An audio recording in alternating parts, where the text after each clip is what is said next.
Hey guys, in this video I want to talk about how does a resistance touchscreen work. A resistance touchscreen is something you see and use in everyday life. For example, in supermarkets, you see cashier check out your goods with the touchscreen pad. In the banks, where in the ATMs you use the touchscreen to withdraw money. And in most of the GPS devices, you can use them to go around in your car. So how does a resistance touchscreen work? It basically consists of three components. The first one is a thin layer, we call it the flexible hard-coated outer membrane. And from the word outer, we can know that this is the part where you touch. Right next to the flexible hard-coated outer membrane, there is a layer called the spacers, and we can represent the spacers with small circles like this. And behind the spacer, we have a layer which is much thicker, and we call it the rigid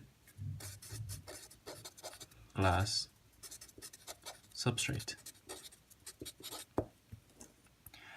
The flexible hard-coated outer membrane and the rigid glass substrate are coated thinly with a metal compound that conducts electricity, like indium tin oxide, which is usually known as ITO. What does the spacer do? The spacer basically keeps the screens apart to ensure that there aren't any false touch signals.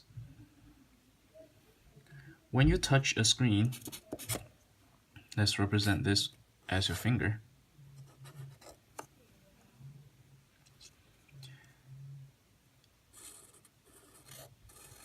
The flexible hard-coated outer membrane deflects, and it will touch the rigid glass substrate.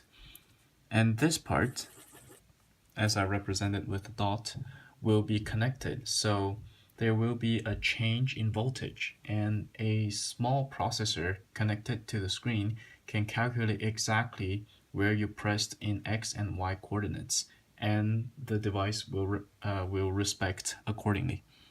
So let's say you want to press on the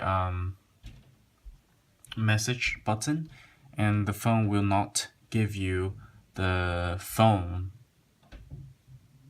so that you can dial the number. It will give you actually the message screen. However, the shortcomings of a resistance touchscreen is that it requires a lot of strength when you press on it, and sometimes the resistance touchscreen is not so sensitive to the touch. And also, the resistance touchscreen cannot respond to touches more than two fingers. Let's say you want to zoom in or zoom out. The resistance touchscreen cannot do that. So the latest technology introduces the capacitive screen, touchscreen, which will allow more functions to the touchscreen, and it is more applied to phones or other screens right now. If you want to know about more of capacitive touchscreen, subscribe to my channel, and I will have a video talking more about the capacitive touchscreen. Thank you for watching.